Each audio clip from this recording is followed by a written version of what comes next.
All right, we'll begin our webinar on clinical trials done differently. I'm Sharon Terry, President and CEO of Genetic Alliance. Nice to see you all. It's very interesting these days that we all come really from our hearts in the place that we patients often come from, which is our homes. And so we're connecting many, many homes across the world, actually. Our registrants are from all around the globe.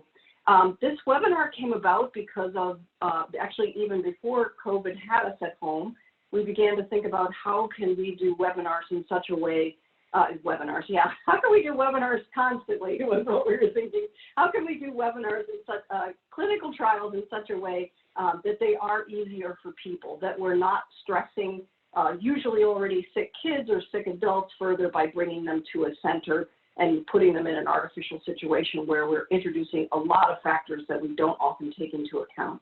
And so as I thought about this, and then COVID came upon us, it obviously became a very timely topic as well. And I know many of the pharmaceutical companies, academic groups, and advocacy groups I've talked to since COVID-19 has brought us home have talked about going back. We really do need to be able to do this differently. And in fact, if some of the trials that have been stalled, for example, the trial that I was working on for pseudoxanthoma elasticum just before this, we probably aren't going to be able to start it up the same way. And so we're looking forward to how do we do this differently. I was really fortunate that right away 3 people came to mind, and those people are really expert in various ways about giving us information today on this issue. And so I'm really grateful to them for teeing this up so fast, and for all of you for coming forward to show up to this webinar. The webinar will be recorded, and we will also be posting the slides. And after this webinar, it will take us a day or 2 to do that, and then you'll hear probably from Vilma in my office, not office, in her home, to give you the information you need to be able to pass on the webinar to other folks as well. And so, Craig, I'm going to ask you to get up your slides while I introduce you. So we'll begin with Craig Lipset. He's the founder of Clinical Innovation Partners, and he supports organizations that are looking at innovating the conduct of clinical trials.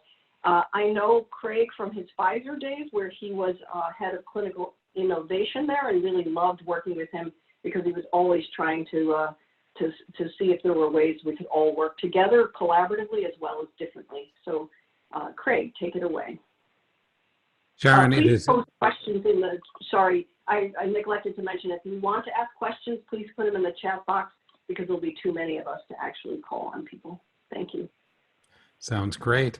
It's great to be here. And Sharon, anytime I get a call from Sharon Terry, I'm there. It's like a call of duty.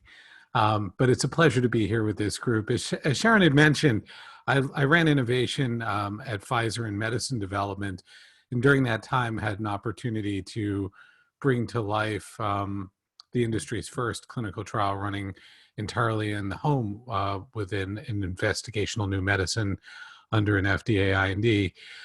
But today I work directly with a number of pharma and biotech companies as well as technology companies. And one thing is pretty consistent right now, which is that many of the opportunities that as recently as 2 months ago were being viewed as risky are now being seen as really their only risk mitigation strategies. And what I want to start with is just a little bit of an update on where clinical trials are right now in the industry. Some may have followed that Lilly and then Pfizer and a number of others announced that they were holding new study starts. And so we're certainly seeing this around the globe, that new study starts are being delayed. Enrollment in many cases is being paused. And this makes sense, right? Healthcare providers are distracted on the front lines. Those who maintain outpatient practices are often having their doors closed or limited.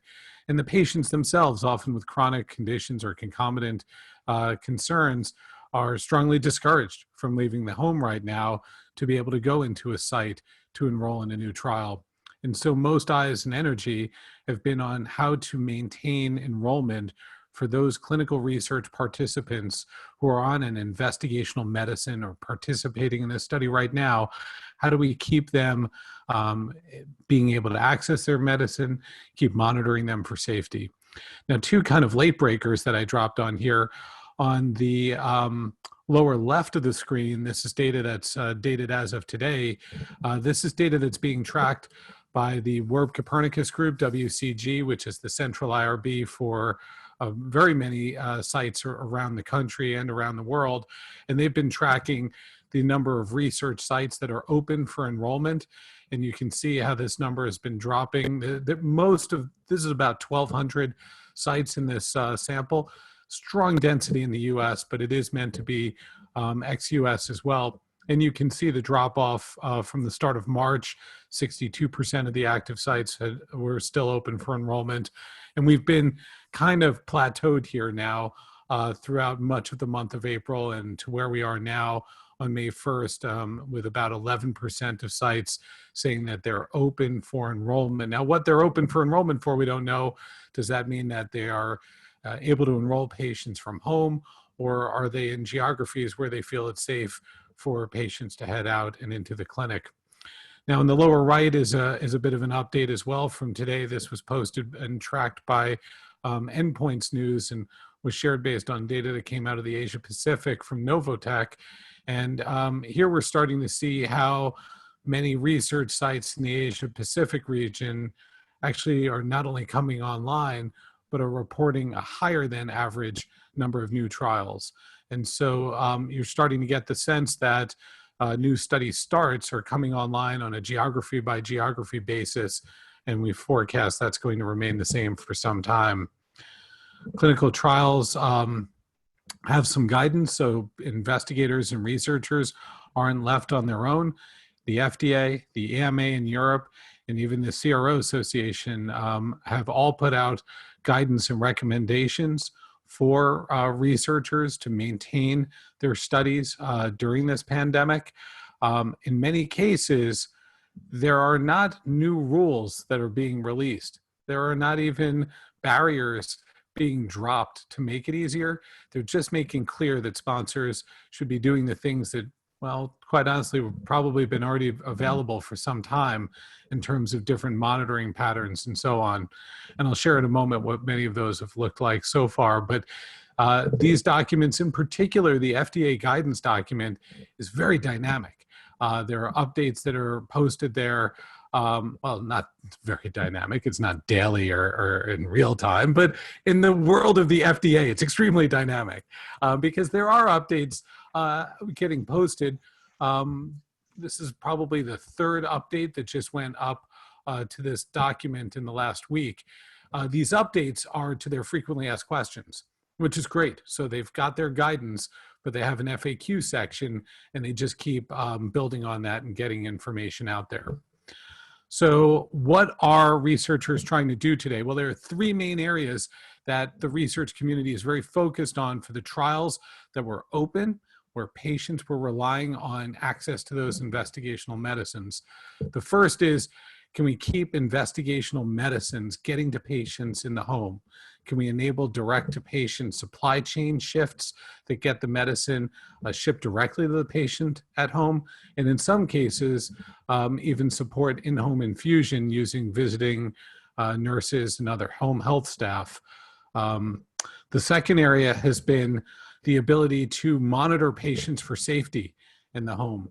And some of you may be familiar that many clinical trials today for a new medicine will fly monitors, clinical research associates, or their job title, will fly them out to investigator sites to go over data and make sure that the patients are being looked after correctly and according to the protocol.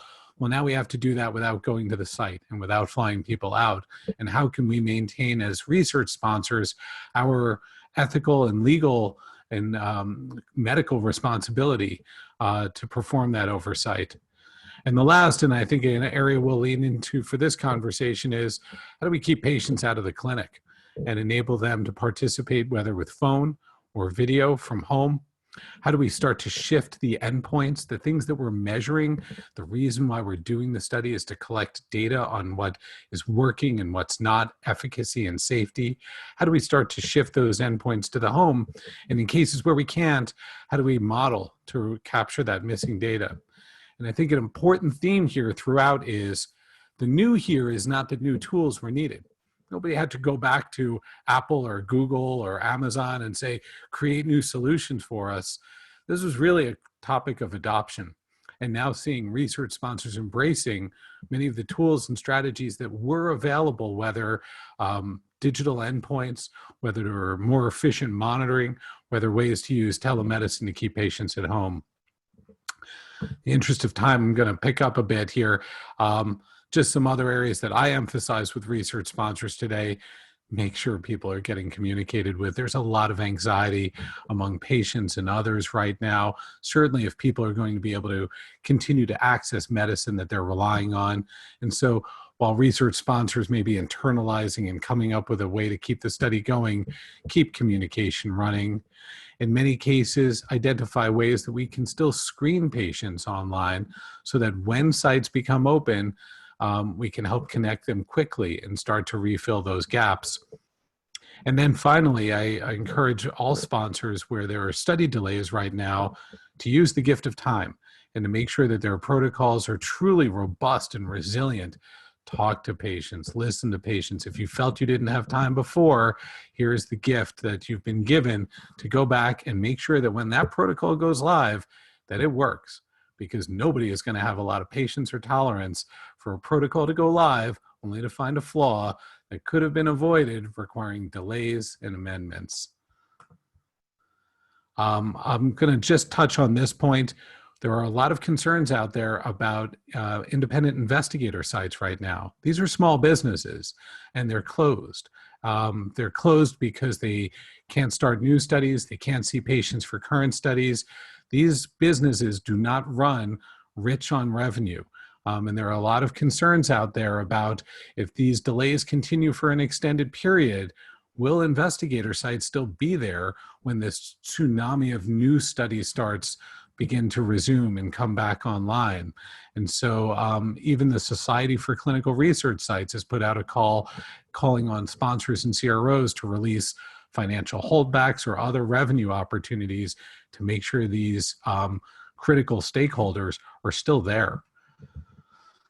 So I think the last question that comes up then is, how do we keep the best of what's changing today? How do we commit to change so that when we get to the other side of this tragedy that we've learned and that we've actually improved? I think there are some in the research community that just assume that this will all become the new normal, but organizations today are relying on protocol deviations and SOP waivers. And when you're writing something down that says deviation or waiver, it means we're doing something different for a while, only to come right back. And so there's a certain commitment to the change that's required. And I can understand why a lot of organizations aren't able to make that commitment right now. They're scrambling just to keep studies going. But I think we'll know by the summer if research sponsors and others are truly committing to this change. Are they changing their policies, processes, SOPs, and so on? And in many ways, they won't have much choice, because perhaps at the beginning of all this, they might have been optimistic that I have to get through 3 months and minimize lost patients to follow up and minimize missed doses and data. This isn't a 3-month exercise. And so if there are any studies that will be going online this year, I think research sponsors need to know that these strategies have to be incorporated or the risk is just too severe. This is just a plug for any researchers out there. I've got a website where I've been crowdsourcing some different content for people that are trying to keep their studies going. They're not endorsements. They're just people that can help. And Sharon, that's all I've got to say right now. I'm going to turn it back over to you. Super. Thanks, Craig. And we do have a couple minutes left in your block here for a few questions. The first one I think you answered. Do you see, well, one of them you answered, do you see these as permanent trends? And I think what I heard you say is we're waiting to see if these are permanent trends. Oh, hang on a second, you're muted. I think there are some areas that are getting closer to becoming permanent, but they're not necessarily the ones that touch patients. The way we monitor studies, I think people have known for a long time that this is incredibly inefficient, and we're checking 100% of every data element rather than using intelligent systems to tell us when and where to focus energy with monitoring. And that has a huge cost consequence and time consequence to studies, and people are embracing that change. But to really bake in flexibility for home participation requires a smarter way to write protocols. In fact, it requires work to have started probably 18 months before that protocol was finalized, when we have the opportunity to develop better and smarter endpoints for our studies. And I know Christine will speak to this even better than I, but when a trial is written with a 6-minute walk test that requires a patient to show up in a clinic, it's hard to just change that when a pandemic strikes. But now you're stuck with an unrealistic and really unnecessary burden of people having to get in the clinic. But to have made that different would have required planning to have happened a year and a half earlier. And so I'm hoping that the change we'll start to see is for the studies that people are planning right now, that they're rethinking more resilient endpoints that can create those flexible options. Great, thanks. And then, do you see any variation across the FDA review divisions when we're working for decentralized trials? That's a great question. I think risk tolerance really differs quite a bit. What's funny is there are some that say, well, we should go to the less risky disease areas, go to dermatology. Dermatologists like pictures. We can follow patients in derm indications. The paradox is regulators in a review division like dermatology, for instance, have a very different level of risk tolerance than, say, in oncology or in certain rare diseases. And so while from a research planner, it may feel like that's less risky, from a regulatory perspective, it's actually exactly the opposite. Right now, the regulators are clearly being very tolerant and open, and they've put that in writing. But I know there are a lot of sponsors that are concerned with, well, what will this really look like in a year and a half from now when I do bring my study back to the FDA and show them my data? And some of it was collected in a clinic and some of it at home. Will they accept all of this? And time will tell, but I think it's key for folks to do everything they can right now, make smart decisions, and document how they made those decisions. Great. Thanks very much, Craig. And there's several more questions, but we're going to move on to Christine, and we'll definitely get to questions at the end as well. Christine, Thanks. if you want to put up your slides while I introduce you. Thank you, Craig. So Christine McSherry is founder of a neuromuscular nonprofit called JETT Foundation. She founded in 2001, and she's now the president and CEO and co-founder of Casimir. I hope I said that right. And Casimir's been doing some exciting stuff, and I was really happy to be introduced to her through a friend. And I'm going to ask her to give you some idea of what she's been doing, both from her position as a patient advocate, but as also someone who's now applied this to more than one condition. Christine. Yeah. So thank you very much. It's an honor to be here and to be with such great colleagues. And Craig, you nailed it. You really did.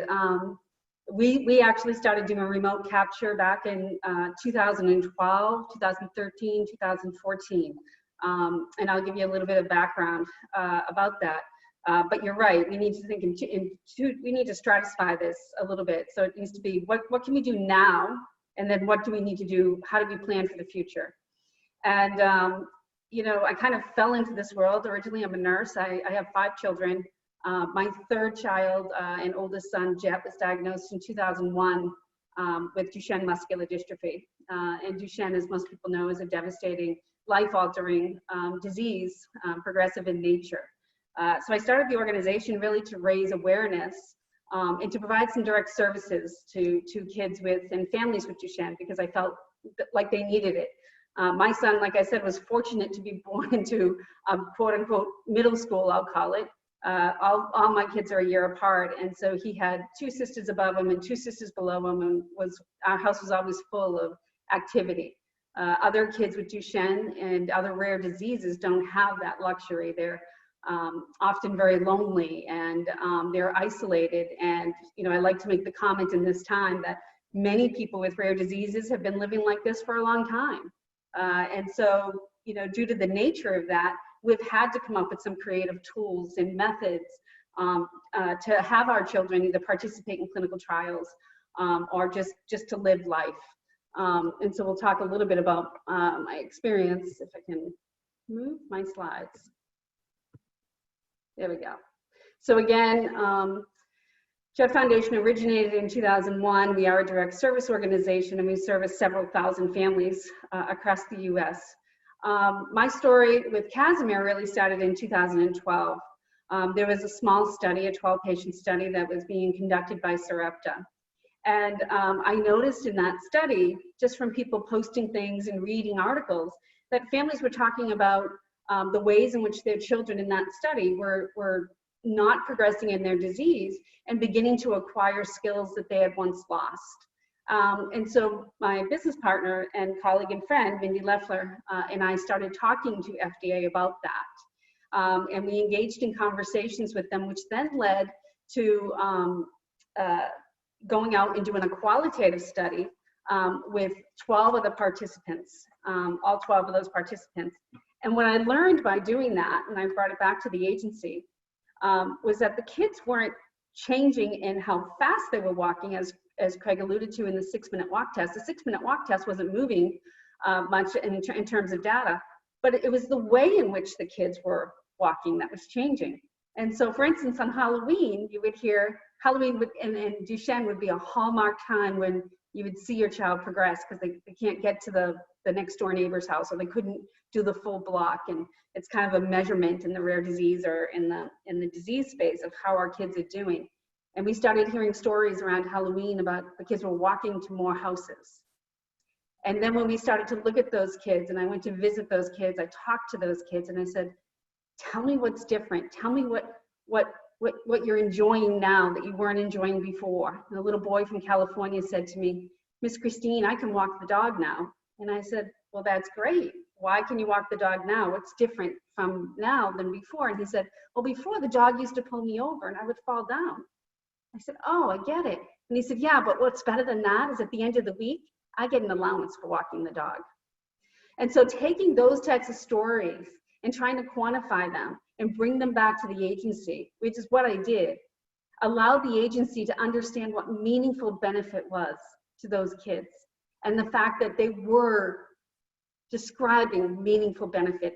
That little boy in California didn't care about walking fast. He cared about, it was self-esteem. He felt good about walking that dog.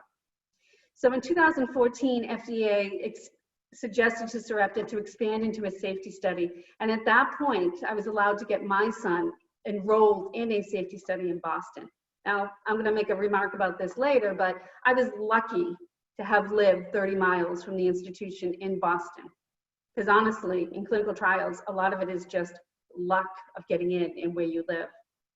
So that safety study included JETT and my co-founder's son, Aiden. And what we noticed over the next 8 to 9 weeks, and then 5 months, 7 months, 12 months along, is that our son started to acquire skills that they had lost. And it had nothing to do with speed. So my son was able to take his arm off his armrest of his power chair, pat his dog, and bring his arm back up again. Again, an example of meaningful benefit. So we were able to take those videos back to FDA and share them with the agency. And granted, it wasn't done under IRB, and we didn't quantify it in a statistically significant way back then, but it was enough insight into the lives of these patients to allow FDA to begin to understand what was actually happening with the boys. And I know it didn't come out that way in the press. So I really like to use this slide to kind of make an example of what was kind of happening. You know, the world and FDA and regulatory bodies were asking these boys who were coming into the study at all different physical levels to climb the same tree, that 6-minute walk test. Well, some boys had weakness in their arms, other boys had weakness in their legs. And while we can predict how diseases like Duchenne go or progress, they all progress a little differently. And so asking everybody to do the same thing at the same time to meet the same endpoint that isn't going to work. So shortly thereafter, Mindy and I in 2016 started Casimir. And I just put the definition of Casimir up there because everybody asks. And so really, we're talking about the waves in between those two solid objects, those two mirrors, and the fact that those waves actually exist and we might not be able to see them. Well, it's the same thing in rare disease clinical trials. There are things between the two places, the sponsor and the patient, that isn't being captured. And so as I talked about, there are two different concepts here that we got to think about. One is the emergency. How do we bridge and fill the gap right now of missing data? And one of the ways what some of the things to think about is the feasibility of conducting remote assessments, so we don't miss those remote assessments. And I'll speak from the rare disease community myself. Every data point is so important to us because we have given our children, we have given their blood, sweat, and tears into these studies, and their time, their valuable, valuable time that they don't have enough of.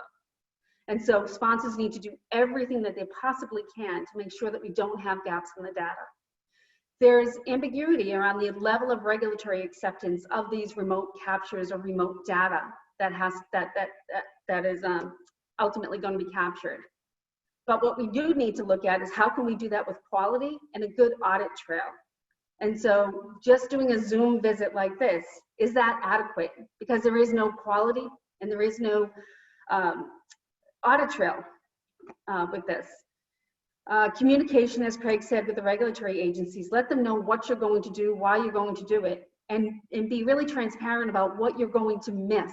Are you going to miss a 6-minute walk test? Okay, but did you capture something else instead? Maybe you were able to capture a different assessment. And we have to understand that there's resourcing of much of the needed staff that are in clinics, but those people, those either physical therapists or nurses, are they home? Are they able to work from home? And are they able to guide patients to actually capture those remote assessments at home? And then in the future, we really do need to think about how things can be done remotely with rigor. We need to do a validation of remote assessments. After that feasibility is done, what needs to be added, and then try to do a validation. We need to have some software considerations. What are we using? Does it have an audit trail? Does it have the ability to go in and do quality? And we need to understand that there's likely going to be higher standards for remote data collection. And so we have to do everything we can to meet those standards. And like I said, in rare disease, we've already begun. At Casimir, we have north of 20 rare disease studies, all done remotely. Rare disease communities, like I said, have been doing this for a long time, and they realize now that they bring insight into the assessments. So if you have a San Filippo study, let's say, and you've got a patient filling out a PRO, a caregiver filling out a PRO that asks, how many times a night does your child get up? Well, perhaps your child still gets up 5 times a night post the intervention. But what if that nighttime getting up looks more like, hey, he's coming in to cuddle into bed with us, versus I have to lock all the doors in the house because I'm really afraid he's going to run out.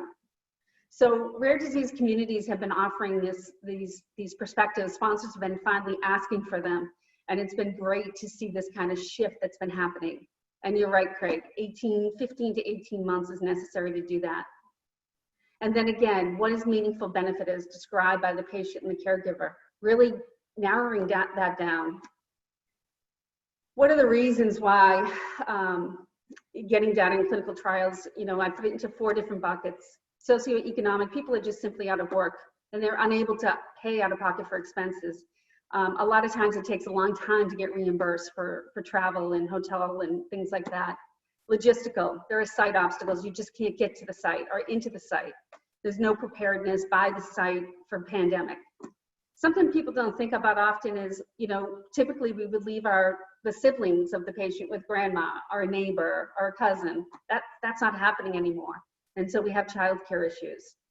And then we have lack of care for the affected individual in the home itself. So maybe it takes 2 people and you typically have a nurse come in or a PCA come in to help you with that person. And that person's no longer coming in. So you're stranded. Demographically, we're looking at a sick, immunosuppressed population. In our population, we have many young men that are non-ambulatory. and that creates a challenge. And then some of the studies that are open are only allowing for one caregiver to accompany that person to the site. So that's a challenge as well. And then geographically, you know, obstacles just to get to the site, whether it's travel bans or not wanting to fly on planes. And then if you are getting things at home, perhaps infusions or assessments, there are obstacles in having the home nurse or provider get to your home.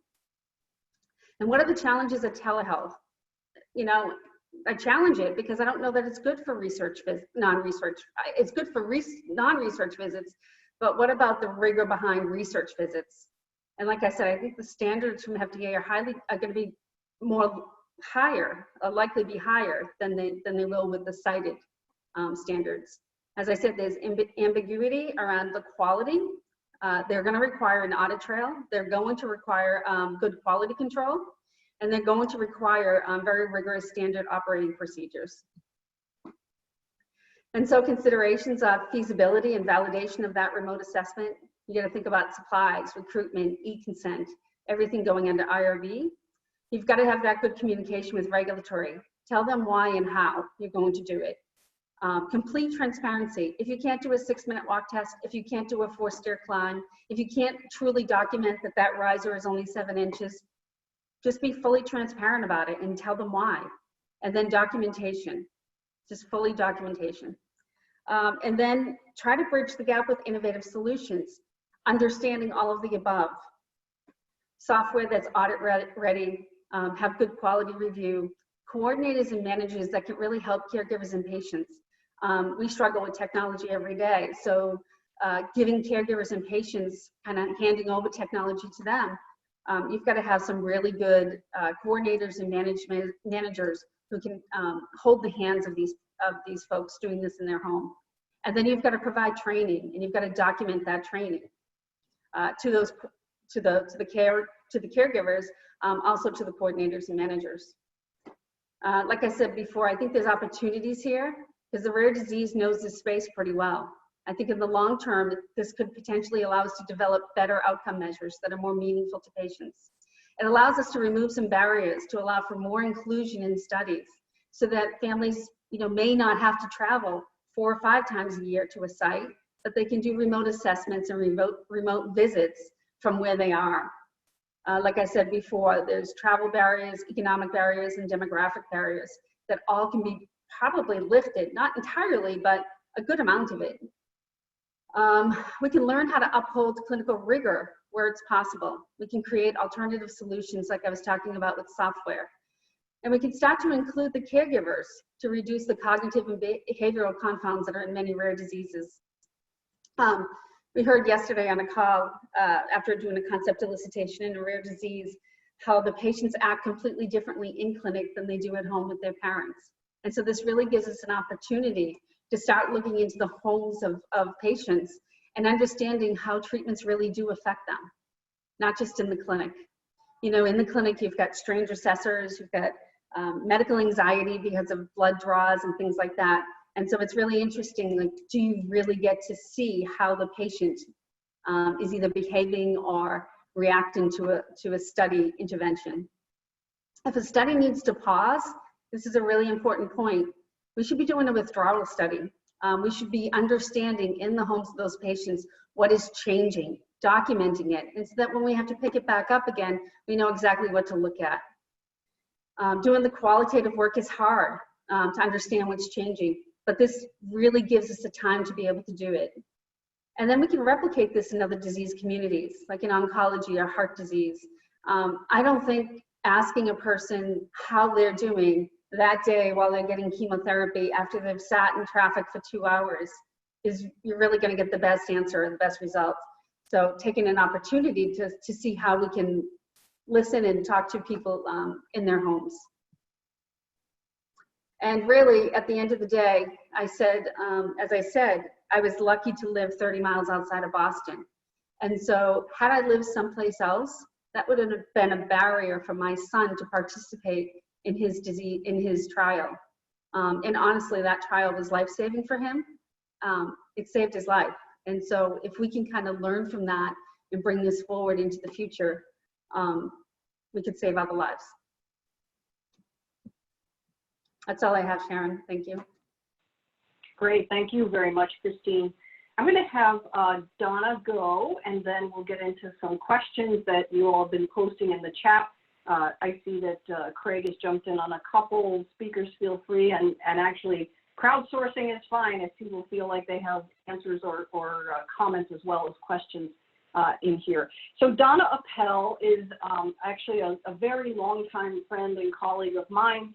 Our two daughters are born on the same day, a year apart, so we share that. Ashley's a year older than my Elizabeth, and Donna's known my family, and I've known hers for a very long time. She's the founder and the executive director of the Hermansky-Pudlak Syndrome Network, which is a small network of members struggling with a rare disease.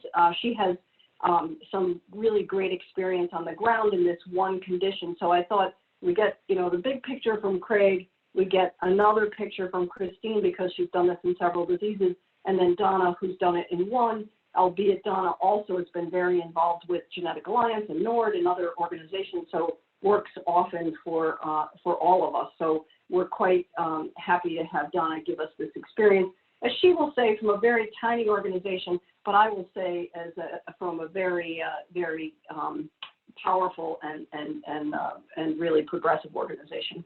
So Donna, you can take it away.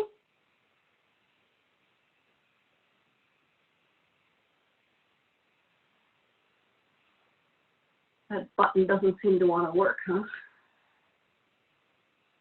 Okay, so I can't get my slides going from the beginning. That's very funny. And that little bottom one is not working either, the one that looks like a little podium. Nope. No, isn't that funny? Okay, well, we can see them, so I think we're okay. Maybe I should share a different screen. Sure, want to try that? And I'll just remind everybody that we will be posting this recorded webinar as well as the slide sets on our website, and people can visit it there. We will be sending you the link sometime next week for that. That looks like it's good, Donna. That's better? Yes, terrific. Okay, great. I'm sorry about that. So I'm bringing up the rear here with like scenes from a really super rare disease, and I'm very, very thankful, Sharon, for letting me be involved in this. I love Craig and Christine's talk. I'm so excited to hear and think about what they're doing, and I really believe that, Craig's thought about this has got to be the way of the future. Let's not go backwards. I'm like so excited about that. So in Hermansky-Pudlak syndrome, Christine did a really great job in, now my button's not advancing.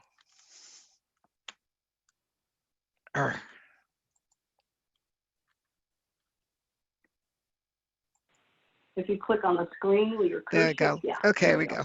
Great. So Christine did a great job in talking about the challenges of all rare diseases. Like it was particular to her sons, but it's faced in many of our rare diseases. And, the role of mitigating those challenges is really important, and our contribution to science. So just a little background on Hermansky-Pudlak syndrome, but it's albinism, low vision, bleeding disorders, inflammatory bowel disease, and a lung disease. So the challenges for our rare disease organization for clinical trials is the legal blindness. And as Christine was talking about, transportation is a big problem. And super mentioned by her was the fact that it's not just that person that needs to get somewhere, it's the caregiver, they need to take the time from their job, and as well as the person that's accompanying them. Our people have a bleeding problem, it's a platelet defect. And the inflammatory bowel disease makes it a problem. We've had a clinical trial one time. This is going to be a whimsical kind of look at this. I'm kind of going through this, but we had a clinical trial once that the doctors wanted our patients to actually come to a clinic. And obviously we're a rare disease, so we're all over the universe. And they wanted us to come to the clinic, not when the bowel disease was under control, but they wanted them to come to the clinic when the bowel disease was not under control. So that means getting on a plane when you can't, when you have to go to the bathroom. And it's like how unrealistic this trial is. It was just built to fail. And we also have a lung disease, so it's pulmonary fibrosis, and patients end up needing to be on oxygen, which is another travel issue.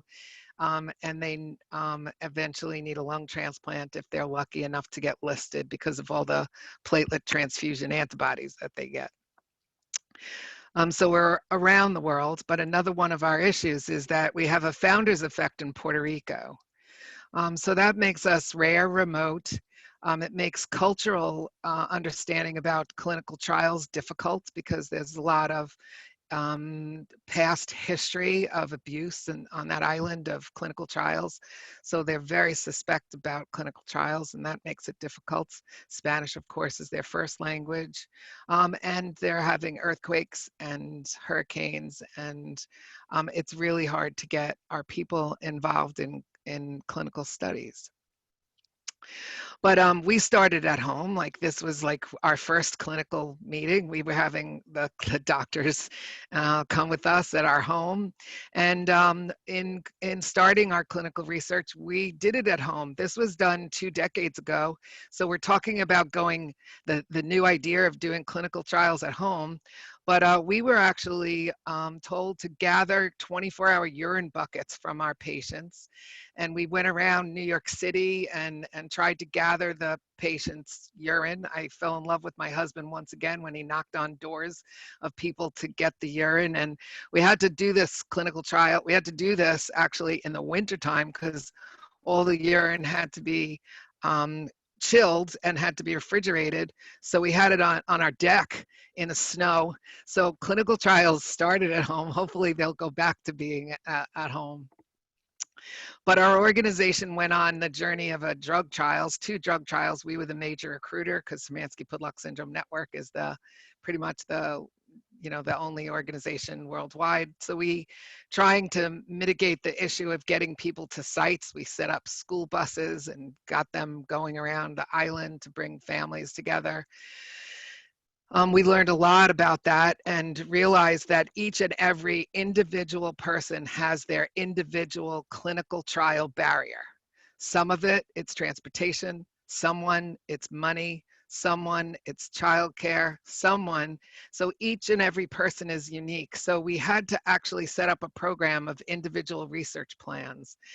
And with that, we started to have a curriculum, actually just a pre and post test to train about these words in clinical trials, like what is a placebo? What is an informed consent? And we had pre and post assessment of our training tools. And we discovered, a lot of it is, lack of understanding, of course. But then we were able to distinguish what is it that's unique about this person that might be a barrier. So is it that they're fearful? Then we need to give them a peer, somebody who's gone before it. If it's money, we need to give them support to be able to get to wherever they need to go, or do whatever they need to do. So that still wasn't enough in our mind. And we kind of really felt like, in many cases, the clinics, the researchers are asking the people to come to the clinics. And much like the blessed work that Christine is doing with being able to video at home and what Craig is suggesting, we were short of that because this was before this virus, but we gathered our people in one place by supporting them, traveling them, get them, and then we invited the researchers to come to us. So rather than us going to them, we brought the science to us. So that was a program we started that's called We're Drawn Together. So in this program, we were actually able to gather IRB approved from 5 separate clinical centers, 5 totally different informed consents. We had to have them enlarged. We had to have some some translated. We had to have some actually read to people. We had some of them on the wall so that people could gather and practice and what their informed consent was. We ended up having to, there was a requirement for each protocol. So there were some people that wanted HPS type 1, some people wanted HPS 3 or 4, some people wanted people that only had a family member with them that could be drawn at the same time.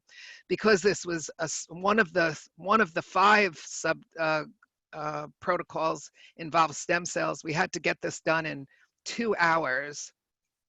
Because the laboratory had to get the blood and spin it very, very quickly because of the nature of it. So we were actually able to get that all done and have it all under control. And we ended up consenting everybody, and we had 38 individuals drawing. We drew 96 tubes of blood and got 4 stool specimens in the space of 1 hour and 55 minutes. We only had 2 people faint. One of them, I think, was my phlebotomist. So we really actually were very pleased to have gotten that accomplished. And then I think that, you know, trying to constantly think out of the box. Here we are, Corona, we're home, where everybody's home, we're trying to keep socially distant.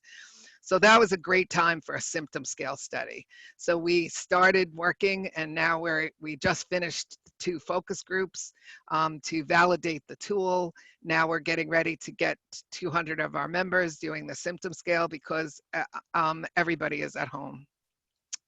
And just to remind everybody about the value of patient engagement and all this clinical research stuff, I love City's work, and I think I saw Bray out there, but and when they validated the effect of patient engagement using expected net present value, and they looked at how much we save clinical trials, and that if we could actually get involved, we could save clinical trials $62 million for every assessment, every amendment that we prevent them from doing. So getting us really involved and doing this at home, I mean, I'm really excited.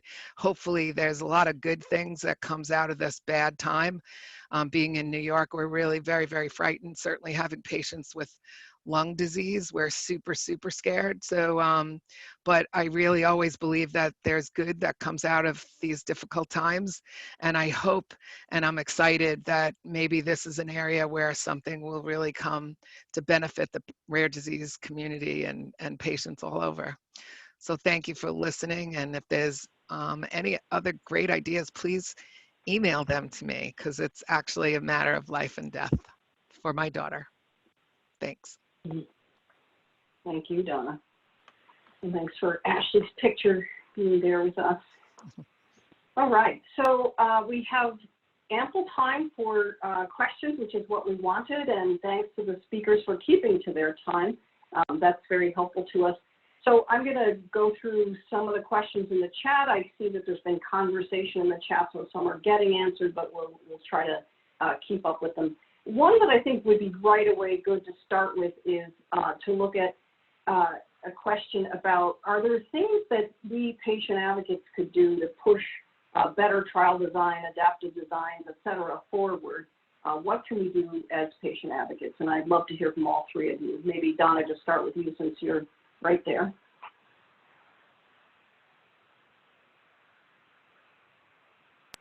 I had to figure out how to unmute myself again. I just think that we really need to be proactive and really need to just try to get ahead of this. And so I'm just, don't have anything much to say this minute because I'm just finished speaking, but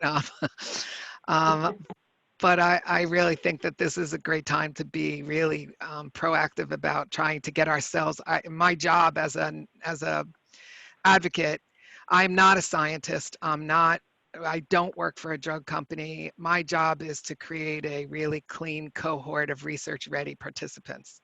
And so now's the time. And I think that anything that we can do with telemedicine, telemeasurement, patient-reported outcomes, and any support to do that. I think this is it.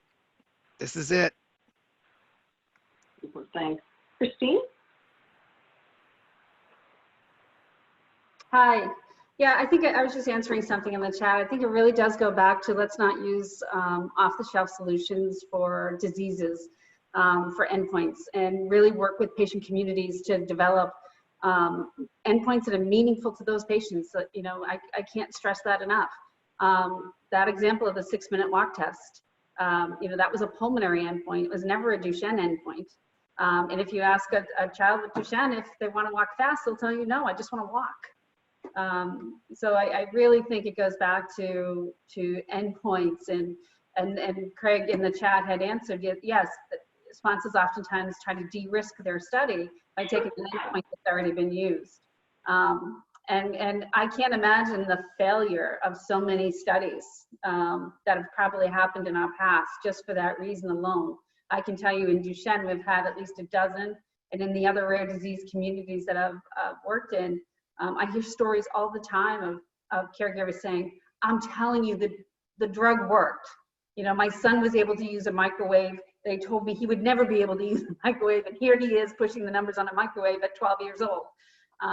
So those are the things that have been lost in the research world, and unfortunately, it's the patients and caregivers who have just suffered greatly.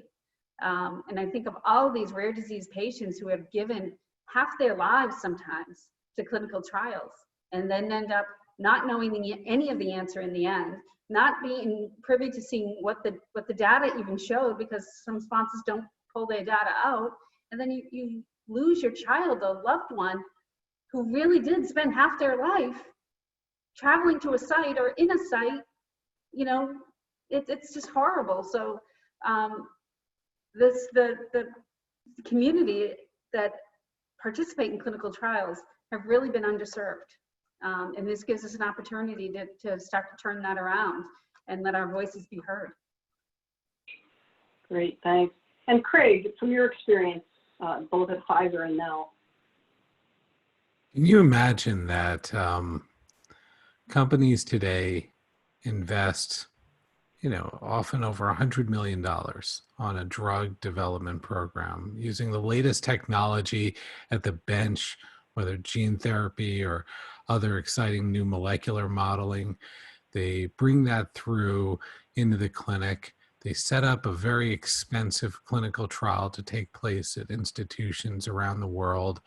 And then the only way to know after all of that if this works or not is by making a kid show up in a clinic to watch them take a walk. It's amazing. And this is not unique to that one example. I can tell you endpoint after endpoint that are just so incredibly fragile that we have to have people trained to administer it and watch people perform this test, whatever the it is. And it happens in therapeutic area after therapeutic area. And so we have this incredible pipeline of amazing technology and innovation that all gets dumbed down to a very antiquated measurement. And now, so the question then is why, right? So why do we fall back on these antiquated measures? Very often it's exactly where Christine had mentioned it earlier. It's about risk. It's about the perspective that, well, the last company, the last research team did a trial using that endpoint. Nobody got fired. Maybe the drug worked, maybe it didn't. But I think we've grown up, right? And I think that, and I mentioned this in the group chat, I do think this is a place where initiatives like the FDA leading on patient-focused drug development has really mattered. Because when the FDA says you will follow this process to have your endpoint rethought, people do listen and do follow. But I'll also say that research sponsors today are listening as they've never done it before. And they're not all perfect and they're not all consistent, but this crowd, you have their attention and you have their ear, and to take advantage of that and not hold back, but to share, you know, the constructive feedback that they need to hear about whether it's the endpoint or the research model and the burden on the patients that's being created, and know that the solutions are right there. that you don't have to fear that you're sharing feedback that's not practical, or that they, will look at you dumbfounded as you're just an ignorant patient. That's not the case here today. And if you have that opportunity to share your voice, and I know many on this line absolutely do, to keep on doing that, because people are listening and the tools are right there. Can I also just mention one other thing? I think you're right, Craig. The tools are there, and oftentimes with patients and caregivers have been painted as this desperate group of people who will take any medication, and they're hopeful that they're going to see a change in their loved one, right? And I think we can kind of poke a hole in that balloon, because we don't want to give our children or our loved ones drugs that don't work. And we really do want to know if something is happening. And we are often the best people to notice when a change happens, because we're the ones watching that person as they progress in their disease. So as we see them progress and then things start to shift in a different way, caregivers and patients can often be the best repositories for data, and we don't use them. I can tell you right now, my son's been involved in 10 clinical trials. No one has ever asked me, until I started a company to make sure that we do ask the question, what's new? What's changed? When I walked into that clinic in 2015, January 2015, I said, my son opened a beer bottle. He's a freshman in college. It's a rite of passage, right? They all clapped. They thought it was great. But guess what? They had nowhere to document it. When I brought a picture of my son back to FDA, and Janet Woodcock looked at him and she said to me, Christine, he's smiling. I said, yeah. She said, all those other pictures you've been showing me since 2012, he was never smiling. I said, I know. His smile came back. How do you document that? And those are the tools, and those are the methods, and those are the important life-enriching things that we're missing, that we need to capture. Absolutely, Christine, thanks. It reminds me of a family that I'm working with right now that's setting up a foundation and setting up a registry on our system. And it turns out it's two dads that I'm working with, and they said, people are trying to tell us that a reduced seizure burden from 50 seizures a day to 30 seizures a day is a great endpoint. And we really want to say that Joe smiled or Sally smiled. That's what we want as an endpoint for a trial. So we're really bringing that very much home. We have another question looking at what about OHRP, so the Office of Human Research Protection, and regulations in general? Are they keeping up with the privacy concerns that we might have in order to do this kind of change? So any of the three of you. Well, we have the software that we use that we've kind of created with a tech partner has blurring available of Raccoon eyes, and we're also able to go in some diseases that we've worked in, like a vision disease. We actually do need to see the patient's eyes, and so we may blur other parts of the face, but it can be done, and it can be stored securely. Obviously HIPAA, GDPR compliant. But it certainly can be done. So that's why I talk about quality as well. Our quality folks have picked up when there's a picture in the background of another family member. You've got the high school graduation on the picture, but you've got the participant on the video doing the assessment. So quality, that's why I keep saying quality is so important. In that audit trail, it's going to be more intensive than if you do it in the site. And they're going to be asking for it. They're going to be looking for it. And so, blocking out Craig's picture in the background is going to be important. I think I think that there are certainly interesting privacy considerations with trials moving more and more into the home. In a typical traditional brick and mortar trial, there's really only one stakeholder who knows your name, right? It's the investigator and the people in that building and in that room. And to everybody else, that patient is an ID number and maybe a set of initials or birth date, but not much more than that. As we've started to use more and more mobile devices, there are privacy concerns that now there are partners that now need to know your phone number to push a mobile app. As we use more different visiting nurse services or using couriers to ship drug in the home, there's more and more opportunity for your identity to be known. And as more and more digital technology gets introduced, we have to have confidence that consistently the technology are ones that are being mindful of people's privacy and data rights. It's very easy to say, I'm going to use a sensor to monitor somebody's actigraphy, their motion or movement, but what else is that sensor collecting? And are we being fully transparent with patients? And do we ourselves as researchers know wherever that data may be flowing?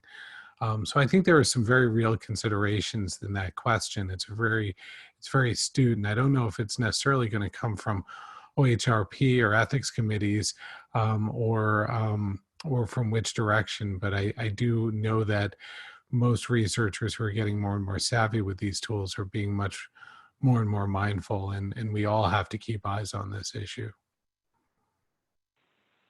Great. All right. How about,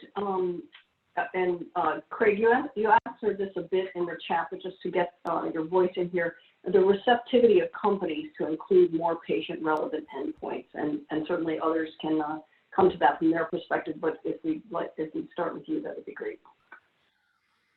You know, the purpose to this. Every study that a sponsor does has deliverables, and those deliverables are intended for a particular purpose. And maybe those deliverables at the end of a study are to help a company with their own decision making. Should we continue this medicine at this dose? Maybe the endpoints are meant to support payers, or is this enough evidence to support reimbursement and show the value of the medicine? And of course, many of the endpoints are aimed towards the regulators to support their decision making. This is a tricky question, right? Because I didn't say anything in there about those endpoints being important to the patient, right? The patient is almost a downstream user in all of those scenarios, right? If I use the endpoint to make my own decision, well, now, you know, maybe the drug will continue and reach a patient. If I use this endpoint for the regulators, now the patient will have access to it, and the same with the payers. This is why it's so important that the FDA took the steps that they did with patient-focused drug development to signal to the research community that this does matter to the regulators, and that patient input and meaningful endpoints matters. Because quite honestly, without that, and I often don't say, oh, we have to wait for the regulators to tell sponsors to do something because otherwise they're not going to do it. And I always think that's a cop-out. But in this case, it was really essential because the sponsors will choose the endpoints that achieve their goals.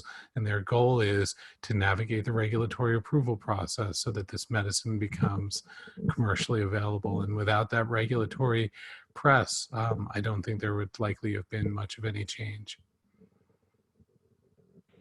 Great, thanks. Anything from Donna, your perspective, or Christine, when approaching companies?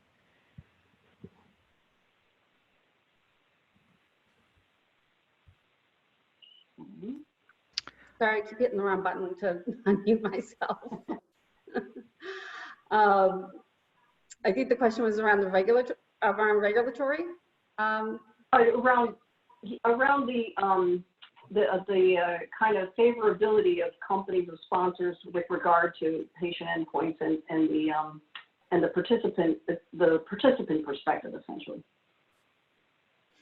Well, I think from a participant's view, as I said, being participating in a lot of clinical trials myself, it certainly opens the door for convenience. I'd also like to say that gene therapy trials are going to be really interesting. If they negotiate a 15-year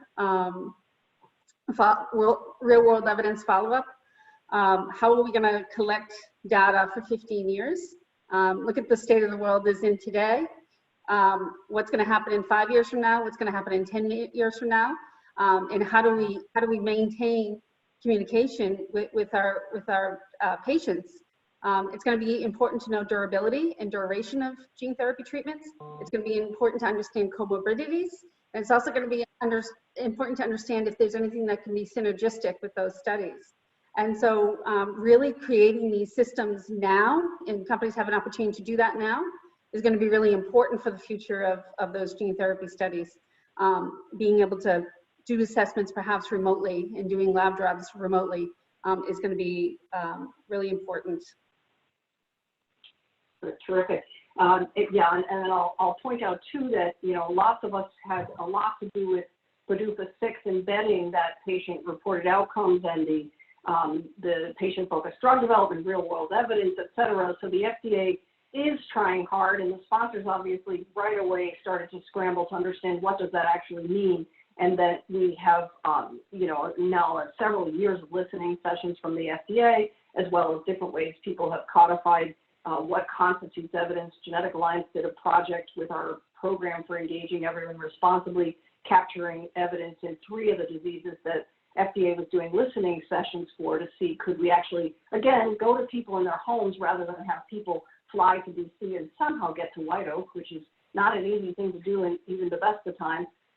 So we're really pleased that I think some things are shifting in that regard. I think we'll do one more question, and then I have a couple comments to close out.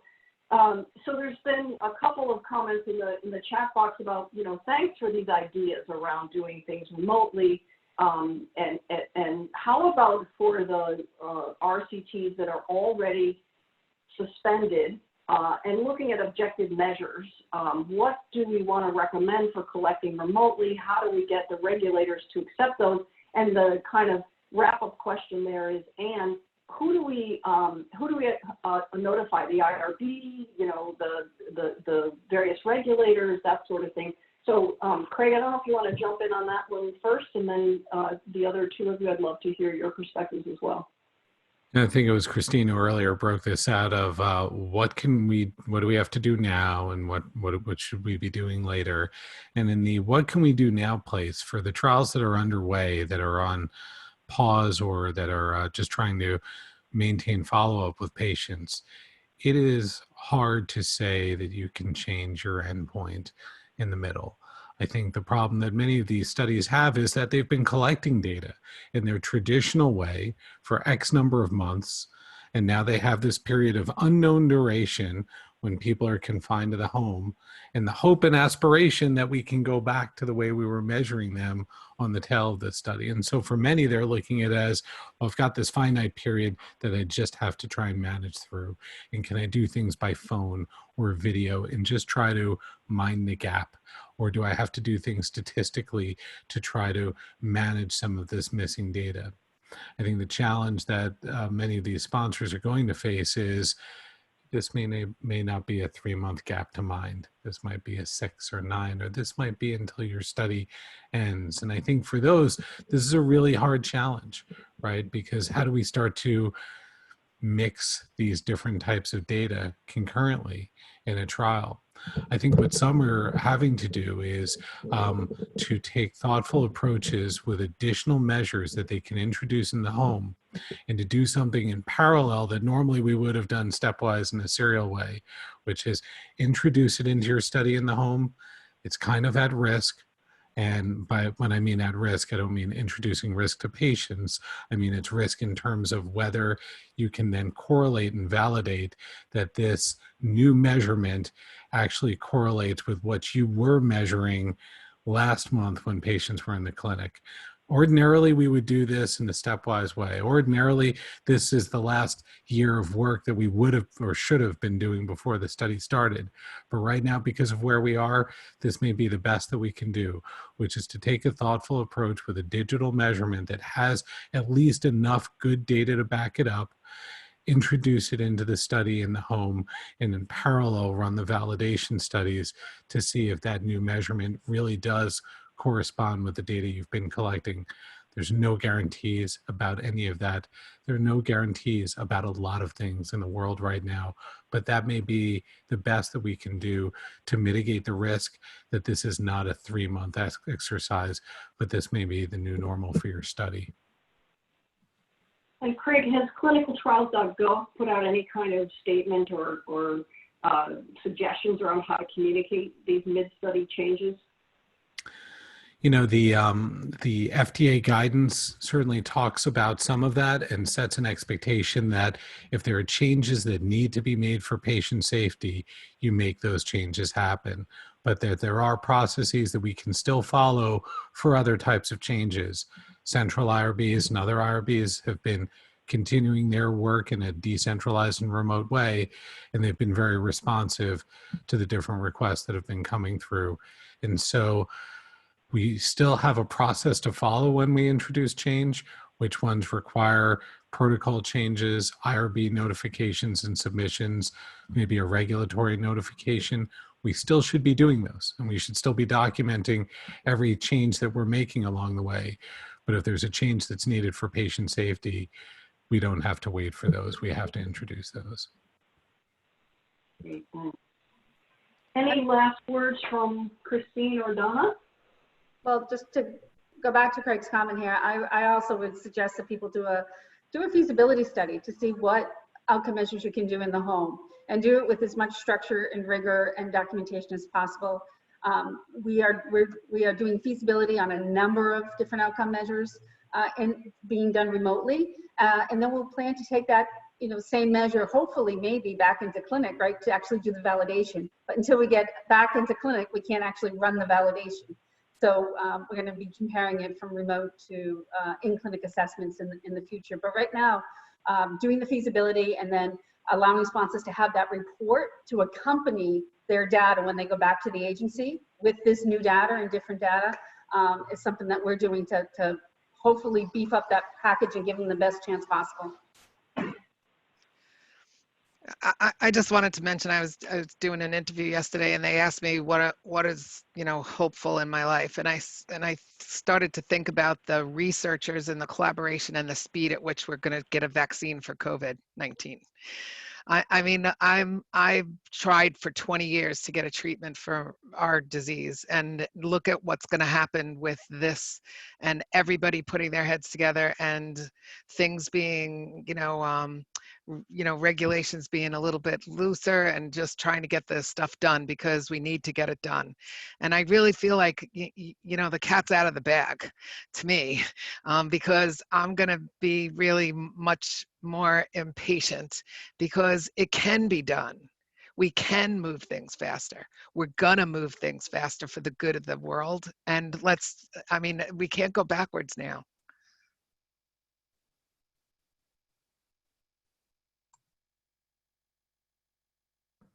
We've got you on mute, Sharon. I was waiting for that to be said during the Zoom. It's a thing that we now all say all the time. I want to really thank the three speakers. And before I do that formally, I thought I'd just add a couple things from my perspective. So as I said, I founded a little disease foundation along the same sidelines as Donna about 25 years ago this past Christmas for a disease my two kids have. In fact, my son Ian Terry's on this webinar as a professional working for Luna DNA at this point. But one of the things that we learned early on was to do things differently. And so my kids will tell you that when they were 7 and 8 years old, they would say, "Mom, can we not have a gallbladder next to the ice cream in the freezer?" Our first biobank was in our own freezer. Of course, there's all sorts of regulatory nightmares and, oversight issues around that. And we right away, essentially then rented spaces at local colleges and universities, and then eventually grew to have now the Genetic Alliance Biobank that's in a very professional facility and overseen by Genetic Alliance IRB.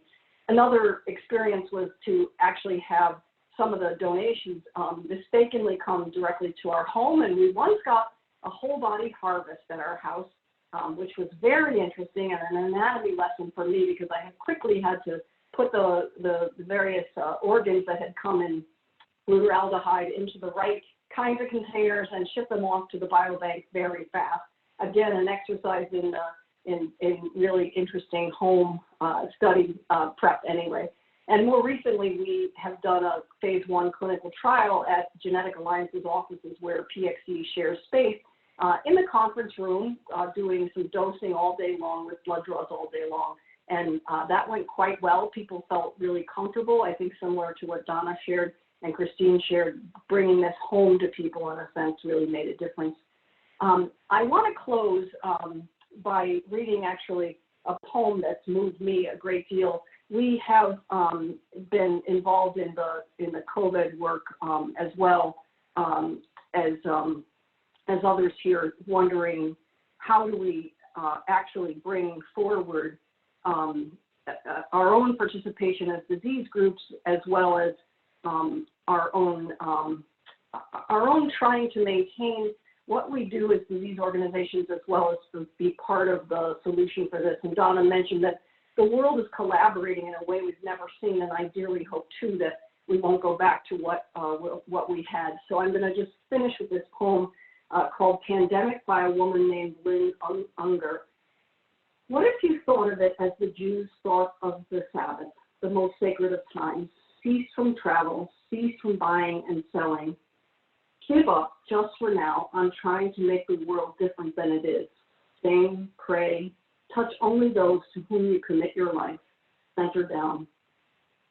And when your body has become still, reach out with your heart. Know that we are connected in ways that are terrifying and beautiful. You could hardly deny it now. Know that our lives are in one another's hands. Surely that has become clear. Do not reach out your hands. Reach out your heart. Reach out your words. Reach out all the tendrils of compassion that move invisibly where we cannot touch. Promise this world your love, for better or worse, in sickness and in health, as long as we all shall live. It's my dearest hope that we take the intellectual stuff we just learned, as well as the heart and compassion evident in our three speakers and in all of you, and really do move forward to work with each other and to give the world our love. Thank you all for participating, and a special thanks to our presenters today. Have a good day. Thank you, Sharon. Thank you. Thank you, Sharon. That was beautiful. Thank you.